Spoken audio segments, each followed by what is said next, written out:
തങ്ങളവിടെ ഏറ്റവും വലിയൊരു പ്രത്യേകത എന്ന് വെച്ചാൽ മഹല്ല് സമുദ്ധാരണവും സംസ്കരണവും, ഇതാണ് മഹാനവറുകളെ കാര്യമായ പരിപാടി. ഞാൻ ചരിത്രത്തിൽ വായിച്ചത് കണ്ടു. മഹാനവറുകൾ പറയാൻ, ഞാൻ ഒരു SYSകാരനാണ്, മരണം വരെ SYSകാരനായി മരിക്കണം എന്നാണ് എനിക്ക് പറയാൻ. എൻ്റെ ആഗ്രഹം SYSകാരനായി മരിക്കണം എന്നാണ്. എന്ന് പറഞ്ഞാൽ മഹാന്മാരുടെ ദുആക്ക് അങ്ങനല്ലേ, തവഫനി മുസ്ലിമൻ വഅൽഹിഖ്നി ബിസ്വാലിഹീൻ, തവഫനി മുസ്ലിമാ, അല്ലാ നീ എന്നൊരു പ്രവർത്തകനായി മരിപ്പിക്കണം.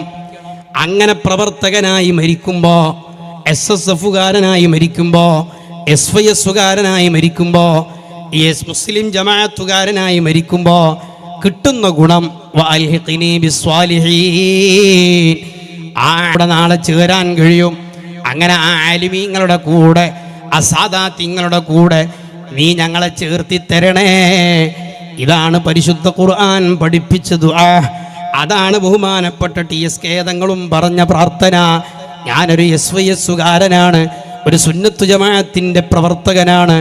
അങ്ങനെ പ്രവർത്തിച്ചുകൊണ്ട് തന്നെ, ഒരു SYSകാരനായി കൊണ്ട് തന്നെ എനിക്ക് മരിക്കണം എന്ന് ഈ പ്രവർത്തകരോട് പറഞ്ഞ മഹാനാണ് ബഹുമാനപ്പെട്ട TSK തങ്ങളവറുകൾ.